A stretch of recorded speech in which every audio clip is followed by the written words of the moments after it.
Bienvenidos. Mi nombre es Rodrigo Domínguez. Este espacio ha sido creado para el análisis cuantitativo de riesgos. En esta oportunidad revisaremos lo que está asociado a HAZOP, de la sigla Hazard and Operability Study. El HAZOP es una técnica que nos permite identificar peligro en operaciones de procesos productivos, principalmente del área petroquímica, del área de procesos industriales, y que se han hecho incluso algunas adaptaciones en lo que son gasoductos y en tendidos eléctricos. ¿Por qué razón? Porque hay piping. Donde exista piping se puede aplicar HAZOP.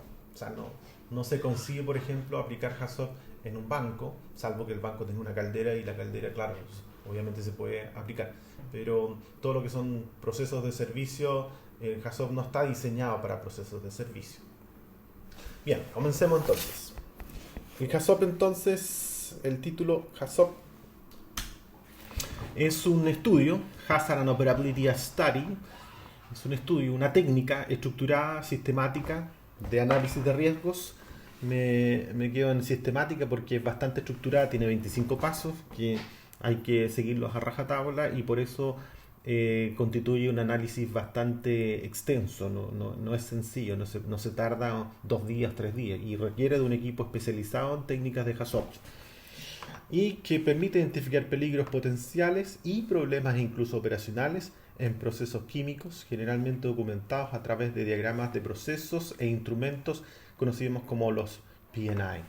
Estos planos, además, o diagramas, deben ser de este estilo. Este es un plano P&I y esperar conseguirlo que sean, además, actualizados.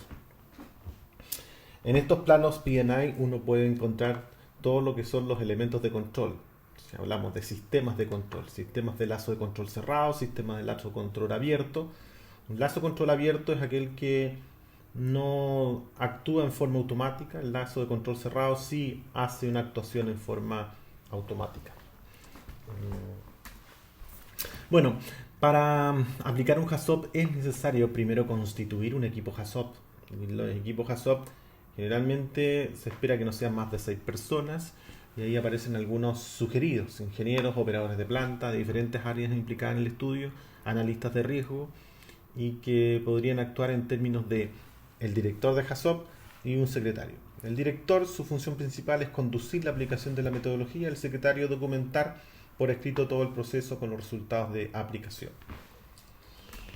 Dentro de la formación de este equipo se espera que cada uno de los integrantes de este equipo hayan tenido un curso al menos de 24 horas en técnica de HAZOP, porque la idea no es aprender HAZOP en lo que es el análisis de riesgo, sino que ya vengan con el conocimiento previo para simplemente llegar y aplicar la metodología HAZOP y no aprender HAZOP en el análisis de riesgos. ¿Qué es lo primero? HAZOP plantea varias etapas. Una de las primeras es definir el área de estudio, y el área de estudio es un equipo.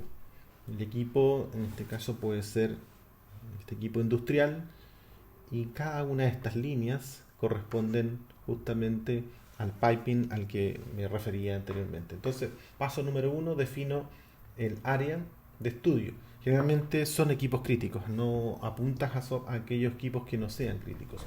Un equipo crítico va a ser aquel en que si se llega a cometer algún error desencadena un evento no deseado mayor. Por eso hay que poner especial atención en los equipos que son críticos.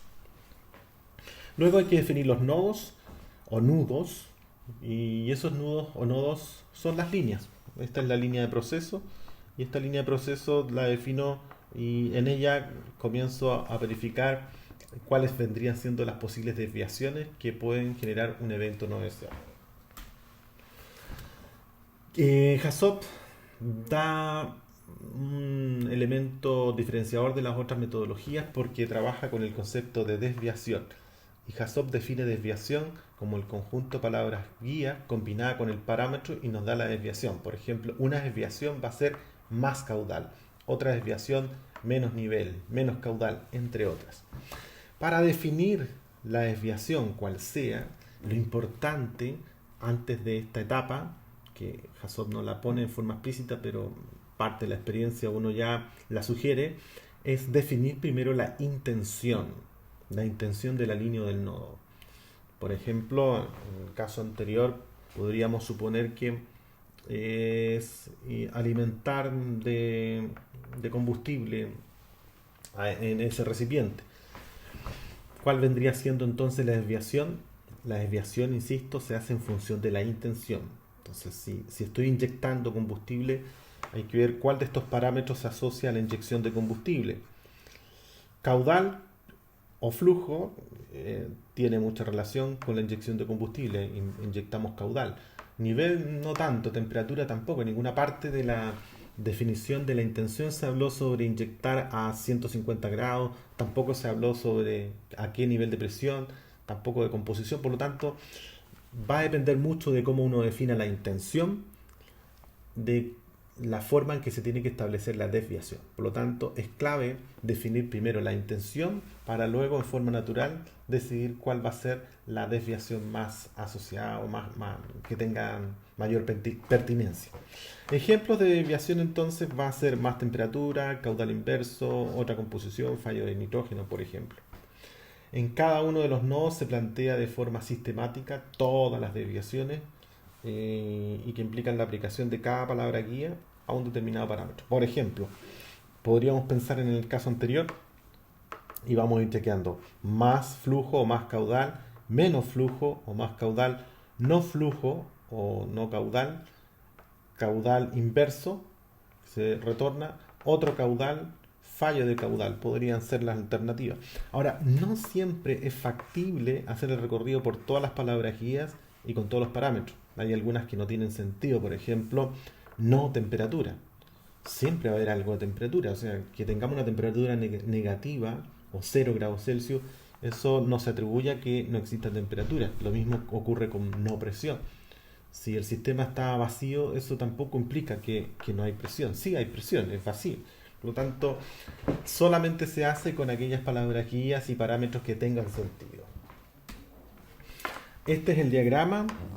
Si se dan cuenta es bastante complejo porque hay que ir pasando por distintos bucles.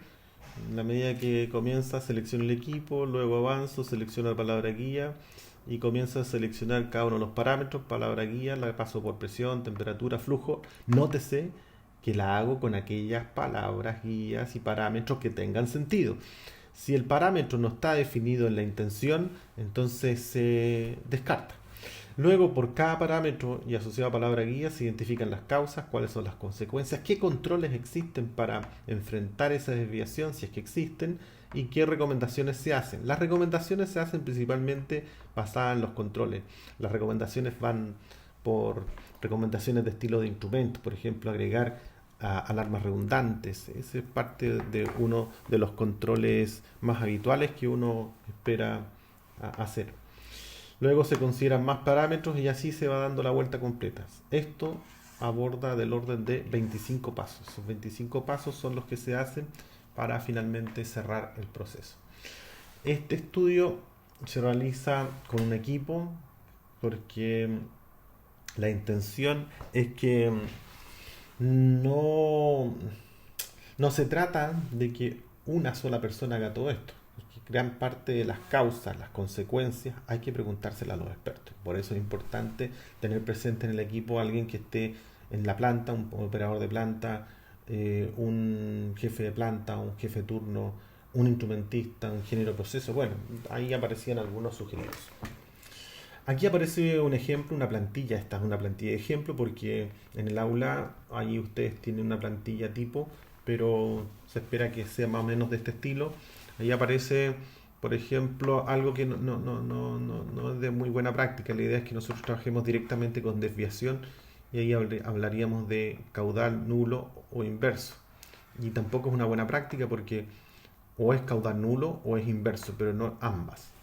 Y esta columna entonces deberíamos eliminarla, pero sí es importante definir lo que es la intención, inyectar odorante a un flujo de 20 galones al minuto. Nótese que ahí le está soplando cuál es el parámetro, le está diciendo el flujo es de 20 galones al minuto o caudal. Por lo tanto, aquí podemos decir más del caudal, más caudal, o sea, más de 20 galones al minuto, menos caudal, menos de 20 galones al minuto, no caudal, o sea que no hay inyección. Entonces, si se dan cuenta, son todas candidatas a ser desviaciones y hay que ver cuáles son las causas por las que se genera más caudal, por las que se genera menos caudal, por las que se genera o no hay caudal, eso podría ser. Se analizan las causas, se analizan las consecuencias y se analizan las acciones requeridas. Este en definitiva debería ser el orden secuencial. Cuando uno habla de recomendaciones o acciones requeridas, uno esperaría también orientarlas en lo que es la jerarquía de control, partiendo por eliminación, sustitución, control de ingeniería, control administrativo y elementos de protección personal. Todo esto debería estar en esa línea. Pues bien, ese es en síntesis más o menos lo que persigue el método o la metodología Jason.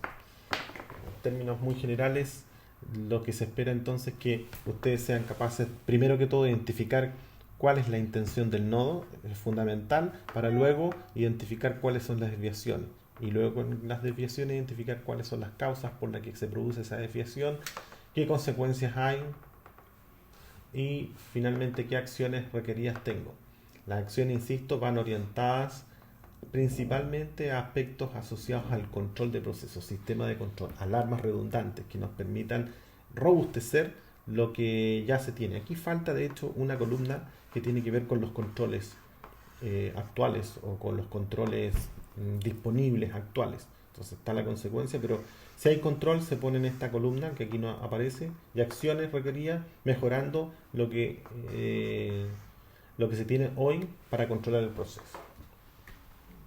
Ahí hay algunos libros que eventualmente pueden ser utilizados para profundizar todos los aspectos de Jason. Nos vemos entonces en la próxima sesión. Bye.